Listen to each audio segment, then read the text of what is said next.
Capítulo 12. Siguiendo las indicaciones, encontré las instalaciones de la Public Information Office en King George, Quinto Street, dentro de un edificio moderno y funcional. Aguardé a que la joven tras el mostrador terminara de hablar por teléfono. Me llamó la atención su pericia para mantener sostenido el auricular entre el hombro, la mandíbula y la oreja.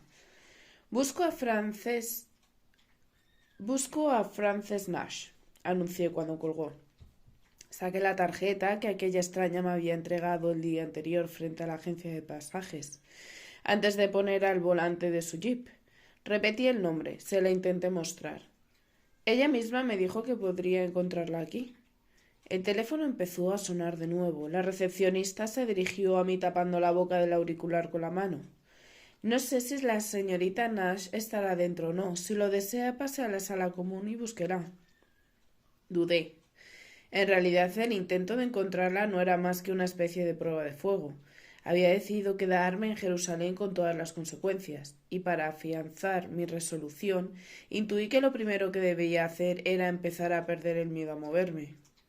Todo el mundo continuaba con su vida, acudía a trabajar, subía a los autobuses, compraba pan y aceitunas, visitaba a sus amigos, hacía el amor, iba al cine. Yo había recibido un susto aterrador frente a la entrada del Broadcasting House, y con ello terminaba mi aventura radiofónica, cierto, pero aquello no podía frenarme.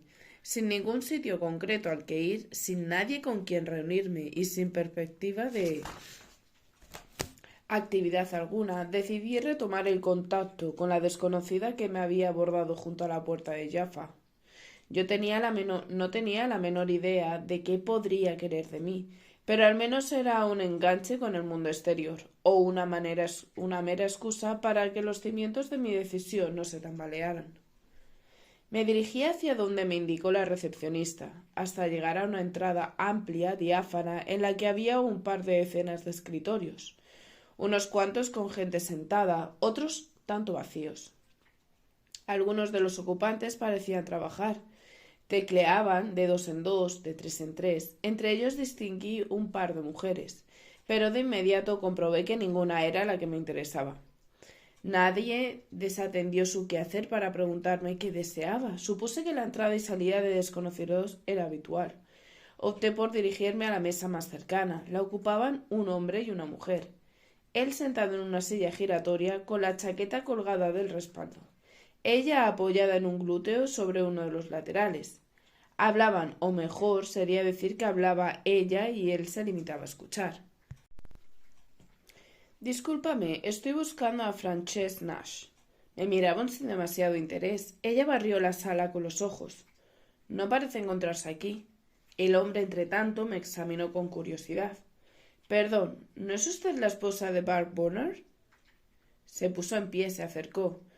Douglas Gallagher, del Diary Mail. Hemos coincidido en algunos encuentros. En efecto, en algún sitio me había presentado Marcus a ese hombre de ojos agudos y aspecto desaliñado, en casa de alguien de Rejavia o Catamón, quizá en el bar de Yasmina. Conversamos sobre mi trabajo en España durante su guerra, ¿recuerda? Dijo tendiéndome una mano. Yo trabajaba en aquellos días para el Daily Express. Caí entonces en la cuenta y lo ubiqué. Tiempo atrás, aquel tipo y yo compartimos un rato de charla en casa del abogado árabe Henry Cattan.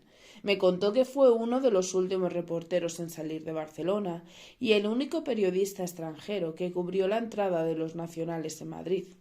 Hablamos aquella noche hasta que logré sacármelo de encima. Su conversación era sin duda interesante, pero en algún momento plantó su mano sobre mi muslo y allí la dejó. Como olvidada. Me quité de en medio en cuanto pude. Ahora seguía igual de mal afeitado y mantenía intacta la memoria. Por supuesto, repliqué con mi más falsa cordialidad, encantada de volver a verlo. No se encuentra aquí ahora mismo, Fran Nash. Verá, esto es solo una sala de libre acceso. Los corresponsales entramos y salimos sin calendarios ni horarios fijos. Es probable que nadie sepa si su amiga pasará por aquí a alguna hora, añadió. Ni siquiera si vendrá a lo largo de todo el día. El reportero quedó en silencio unos instantes. Quizá estaba recordando el taco de la seda de mi vestido sobre mi pierna. Pero si quiere esperarla, puedo acompañarla al bar, propuso. Miró la hora, hizo un gesto de complacencia. Son casi las 12. Buen momento para el primer trago del día.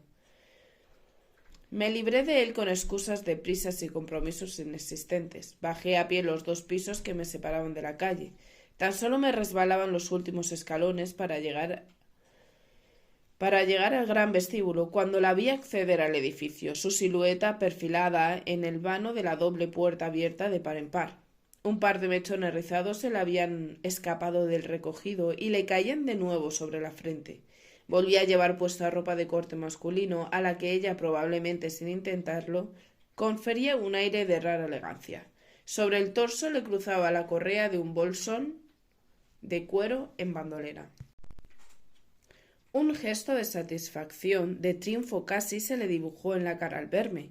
Se acercó con zancadas ágiles, esperó a que yo descendiese los últimos escalones. Acabo de perder una apuesta conmigo misma, pero no se imagina cuánto me alegro. El aperitivo temprano que no acepté de Gallagher lo acabé compartiendo con Frances Nash en el snack bar que la propia Public Information Office había abierto en un local anexo. No sabía qué quería de mí, desconocía todo de ella, aún así me dejé arrastrar y me dispuse a escucharla. Desde que terminó la guerra, el nuevo director no sabe cómo hacer para ganarse a los corresponsales para la causa británica, dijo mientras nos acomodábamos en unas butacas tapizadas de terciopelo. Había solo 2 o 3 mesas ocupadas. Era temprano. Una de sus ideas, añadió, ha sido montar el Press Center de arriba y este estupendo local. Señaló alrededor con un gesto liviano que no conseguí descifrar. Lo mismo podría indicar sarcasmo que aprecio. Un camarero colocaba vasos limpios en los estantes detrás de la barra. A través de los ventanales se percibía el continuo transitar de viandantes y vehículos. El sitio era grato, con su moqueta de arabescos y sus recios cortinones, pero yo seguía sin entender la conexión con la agencia de prensa de la parte superior, y puesto que ella hablaba con contagiosa espontaneidad, me decidí a preguntar abiertamente. ¿Me está diciendo que pretenden comprar a los periodistas extranjeros a base de whisky, ginebra y cerveza? Soltó una carcajada. Tras los labios sin pintar, descubrí que tenía unos dientes grandes, con apariencia de sanos y fuertes. Estaba de bastante mejor humor que durante nuestra espera en la agencia de pasajes. No quiero decir que procuren comprarnos exactamente, pero sí que desde luego ansían atraernos hacia aquí para alejarnos de la influencia de la Jewish Agency y su hábil gabinete de prensa. Hizo una pausa para agradecer al camarero las copas del gin and bitters que acababan de servirnos. Yo apenas me mojé los labios. Ella, en cambio, saboreó su primer trago con deleite. Durante la guerra, continuó mientras la depositaba sobre el cristal de la mesa, a ningún medio extranjero le importaba demasiado lo que ocurría en Palestina. En cambio, ahora, que en el mundo hay un nuevo orden y aquí crece la tensión, cada vez somos más los corresponsales extranjeros. Alguien me dijo el otro día que rondamos los 80. Yo conocí a algunos de ellos a través de Marcus, a los británicos mayoritariamente, como el tal Gallagher de un rato atrás. Americanos también, unos cuantos, de vista. Y en la agencia judía, prosiguió ella a la vez que ponía el brazo sobre el respaldo del sillón, son listos como el hambre, y entendieron desde el principio cómo había que desenvolverse con la prensa en esta nueva etapa tan esencial para su pueblo. Así que mientras los ingleses seguían trabajando como en los tiempos de la contienda mundial, limitándose a la burocracia de los pases y las autorizaciones, los pares, los boletines y los encuentros soporíferos con los militares y las autoridades del mandato, el departamento de prensa judío reaccionó con rapidez y se apresuró a volcarse con cualquier periodista extranjero que asomara por aquí la cabeza. Volví a beber, yo no. Me limité a escucharla. Salvando 1000 distancias me recordaba a Rosalinda Fox, que conocí en los tiempos de Marruecos. Segura de mí misma, con las opiniones contundentes, decidida y abierta. No se parecían en nada. Frances Nash carecía de la delicadeza de mi amiga. Sus facciones angulosas eran menos armónicas, su pelo menos cuidado y su estilo en general dispaba de lo exquisito. Con las uñas cortas, sin rastro de maquillaje y sin ningún tipo de adorno o complemento. Aún así tuve la sensación de que algo las unía, y por unos instantes sospeché con ingenuidad que quizá dentro de las venas de las súbditas de su graciosa majestad corría una sangre distinta a la nuestra. No recordaba haber conocido a ninguna compatriota española tan osada, expeditiva y resuelta, aunque quizá todo se debía, incluir, a que a ellas nunca les había amordazado nada ni nadie en el pasado. Todo se nos proporciona a todos desde el Press Bureau de la Jewish Agency, lo que haga falta, continuó. En cuanto ocurre cualquier acontecimiento, un ataque, un accidente, cualquier cosa, aún no se ha apagado el ruido ni se ha asentado el polvo cuando ellos ya han emitido una nota de prensa, con su propia y parcial versión de los hechos, por supuesto, pero con información detallada y completa. En cuanto uno de los líderes judíos hace una declaración o da un discurso, las copias en inglés están disponibles de inmediato. Si algún medio solicita una entrevista con alguno de los mandatarios, atienden la petición en cuestión de pocos días, de horas a veces. Que deseamos visitar un kibutz o un asentamiento, allí nos llevan, con coche, conductor e intérprete en el paquete.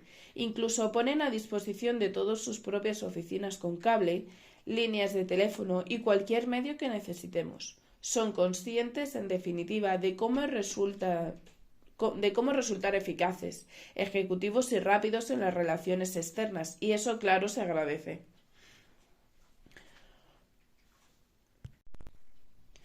Un par de tipos pasaron a nuestro lado. Supuse que serían colegas. «¡Hey, Fran!», dijeron. Ella les devolvió el saludo con una mano airosa. Yo seguía sin saber a santo de qué me narraba todo aquello, pero no me importaba escucharla en absoluto. Hablaba con aplomo y naturalidad. La entendía sin problema y no tenía nada mejor que hacer en ese primer mediodía del resto de mi vida. «¿Por dónde iba?», preguntó tras dar otro sorbo a su cóctel. Era una pregunta meramente retórica. Al contrario de mi absoluta ignorancia, ella sabía de sobra dónde quería llegar con su charla. Ah, bien. Como decía, el nuevo director de la oficina de prensa británica, Dick Stubbs, en cuanto llegó en otoño para ocupar su cargo, se dio cuenta de la obsoleta inoperancia de sus servicios y decidió revitalizarlos por entero.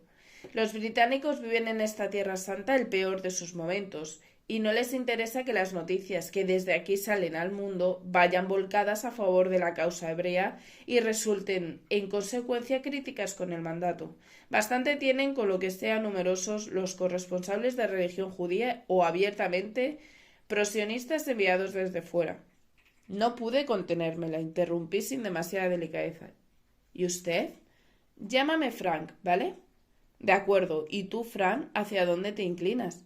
Yo personalmente creo que cada parte, árabes y judíos, tienen su cuota de razón en todas y cada una de sus reivindicaciones, como también la tienen, por supuesto, los ingleses. Pero mi labor no es esa, señora Bonnard. Llámame Sira. Bien, Sira. Mi labor no es dilucidar quién tiene más o menos peso en la balanza de los argumentos, sino contar las cosas tal como están ocurriendo, sin tergiversaciones ni manipulaciones, ni simpatías hacia un lado o el otro.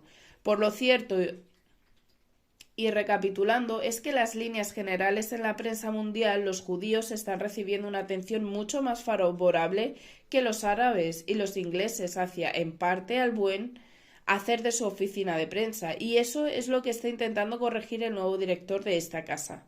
A tal fin, ahora todos son aquí facilidades para los reporteros, para que no dependamos solo de los generosos ofrecimientos de la Jewish Agency. Por eso han habilitado hace unos meses la sala del libre acceso que habrás visto arriba. Han ampliado su plantilla y la han instruido para realizar todas las gestiones necesarias con mayor diligencia. A partir de ahí han establecido una relación más fluida con nosotros. los corresponsales en todos los sentidos, incluso proporcionándonos autorizaciones para acompañar a los militares en algunas misiones o en las tareas de interpretación de los barcos cargados de judíos que siguen llegando a las costas. Más este bar, confirmó y remató su copa. Permanecimos en silencio unos instantes, hasta que ella decidió dejarse por fin de explicaciones y entrar a saco en el asunto. —Telam, ¿te suena? Cambiaba ella súbito de tono y tema. Yo negué con la cabeza. —Telenociosa americana —dijo en mi lengua, con un acento pésimo—. ¿Conoces Argentina? Volví a indicar que no. Pero el español que allí hablan es similar al tuyo, imagino. Recordé la voz de Carlos Gardel a Celia Gámez cantando tangos antes del Ya hemos pasado. Hasta ahí alcanzaba mi escaso conocimiento de esa nación lejana. Y sí, las letras me resultaban enteramente comprensibles. Era casi la hora del almuerzo, y el local se había ido llenando. Grupos pequeños y menos pequeños, alguna mujer entre ellos, no demasiadas. Si todos los presentes eran periodistas, la nueva política de la agencia de prensa británica estaba resultando certera sin duda.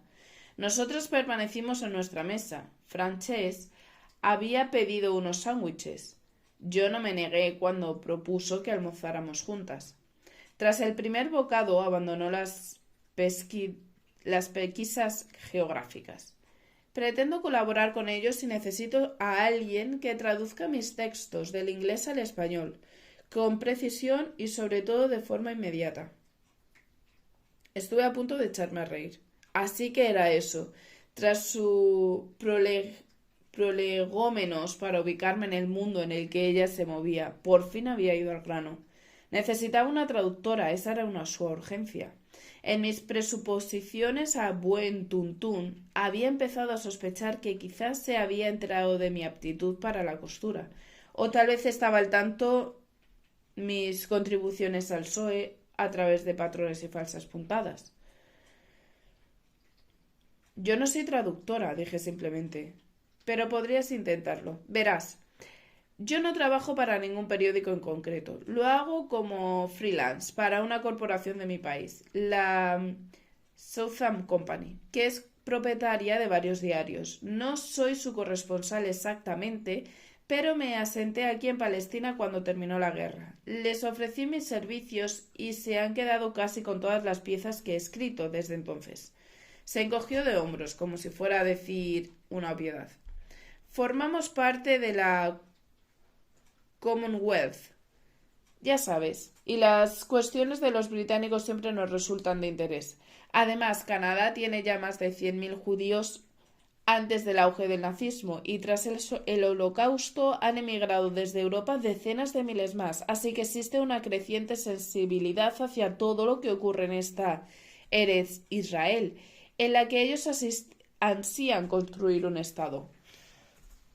Hizo una pausa y preguntó: ¿me sigues? Contesté que sí. Bien, pues con esas colaboraciones voy funcionando. Y debo confesar que no me va mal. Tengo mi autonomía, no sigo directrices ni consignas. Pagan dignamente y me muevo como quiero. La parte negativa, sin embargo, es que trabajar como freelance supone en cierta forma andar siempre sobre una cuerda floja. Y por eso, por si esa cuerda se rompe en cualquier día, yo resbalo o el viento sopla en una dirección adversa, creo que me conviene tener algún otro asidero al que poder agarrarme. Alzó las cejas, como preguntando otra vez: ¿me sigues? Mi gesto expresó ahora menos convencimiento. Resumiendo, necesito más trabajo.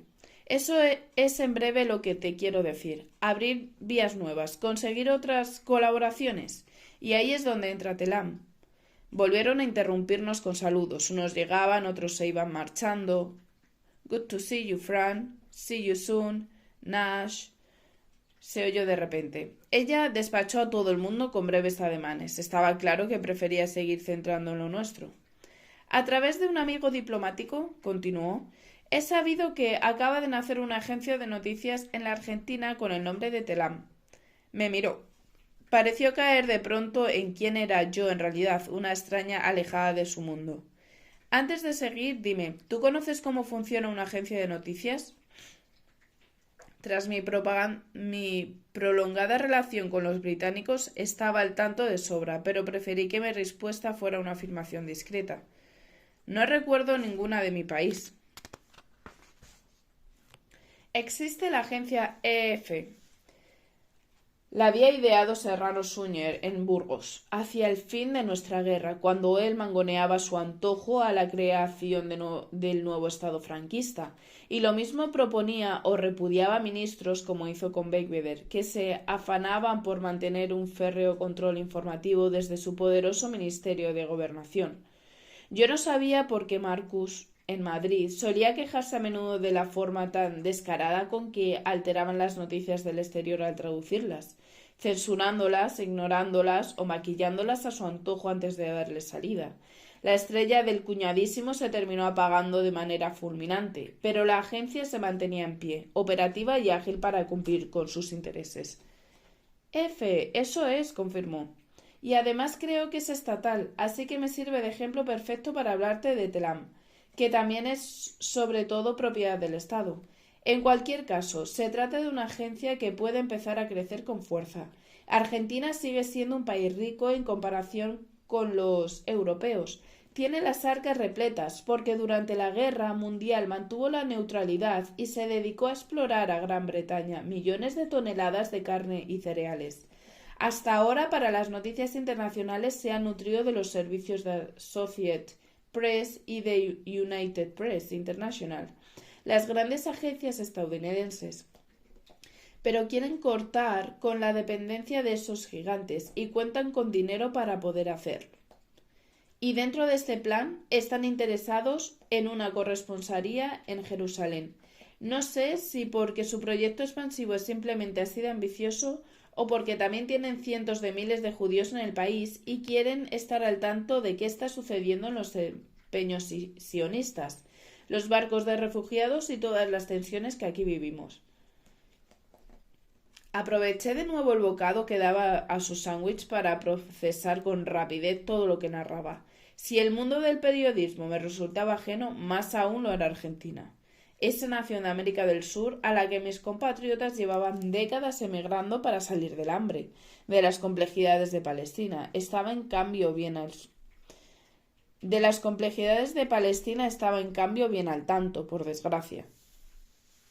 Mi problema, explicó sin tragar aún del todo, es que necesito estar segura de que seré capaz de mandar mis crónicas en español directamente, y he de encontrar el modo cuanto antes para que no se envíen hasta aquí a nadie, para que no envíen aquí a nadie de fuera, ni ninguno de mis colegas se me adelante.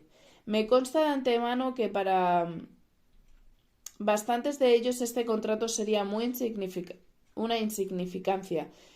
No veo pugnado por el puesto, por ejemplo, al exquisito Geoffrey Howard de The Times, que se mueve en un Goldselley, con su aire a lo Fred Astaire, como si fuera un ministro, ni al estirado corresponsal de The New York Times. Pero muchos otros tienen, como yo, ataduras más débiles, y también pueden en esto ver una oportunidad nada despreciable. El problema inicial, sin embargo, es para todos el mismo. Que ninguno de vosotros habla español.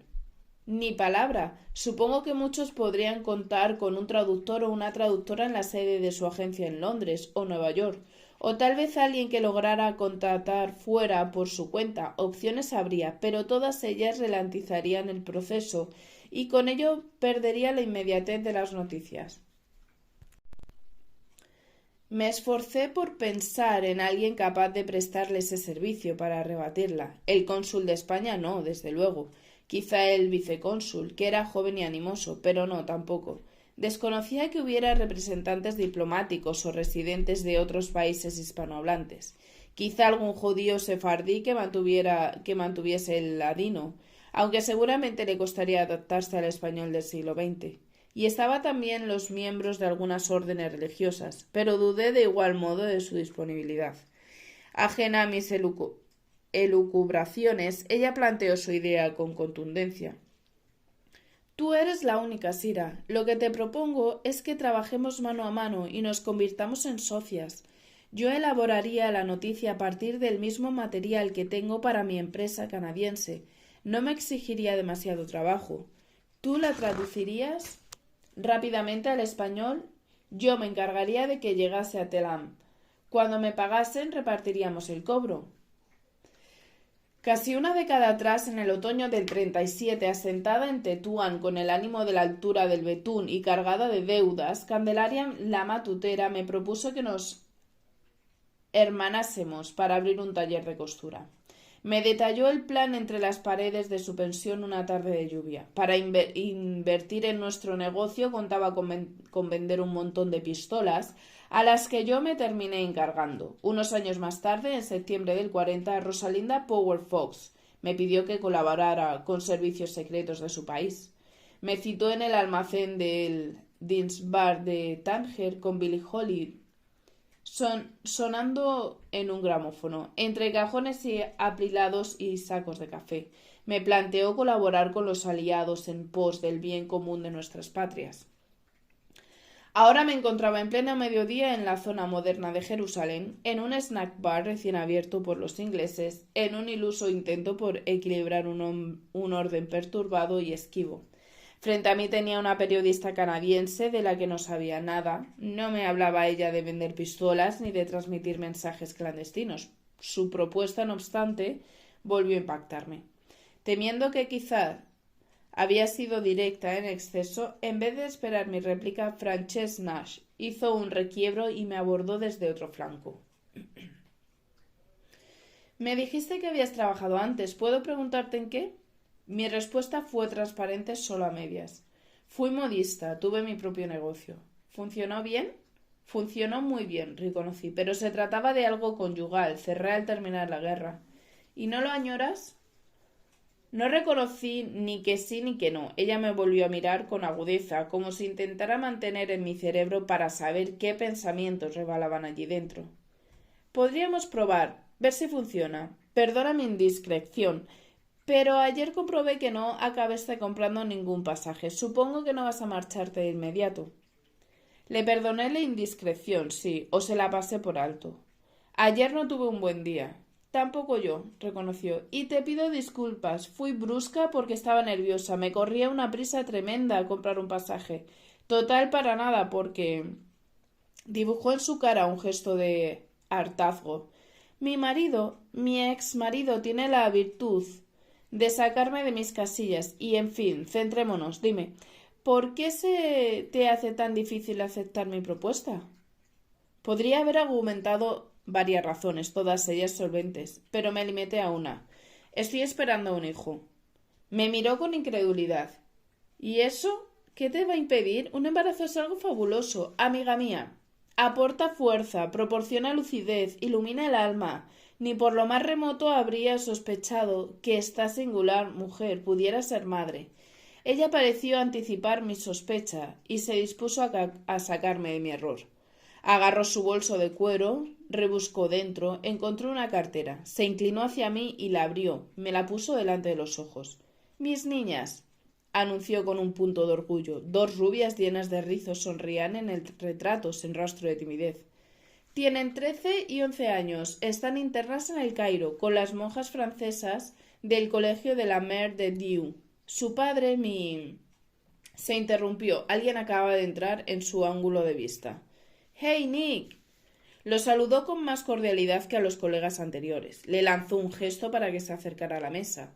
A medida que se aproximaba, a medida que comprobaba que era yo quien acompañaba a Frances Nash, en el recio rostro de Nick Sutter, por una fracción de segundo percibí una sombra de desconcierto.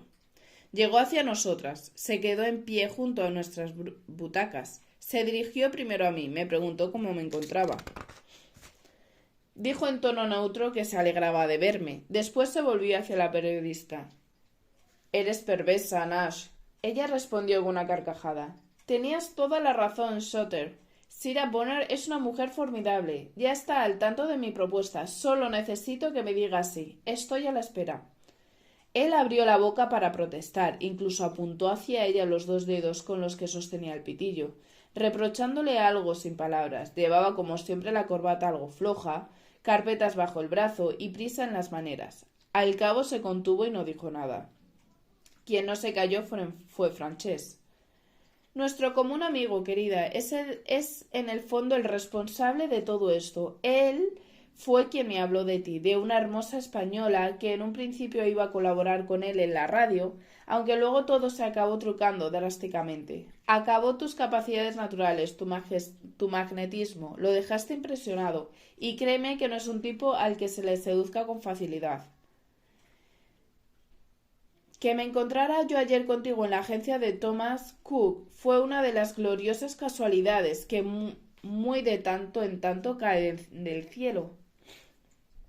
Aquella confesión no hizo a Nick Soter la menor gracia, ni siquiera disimuló el gesto adusto.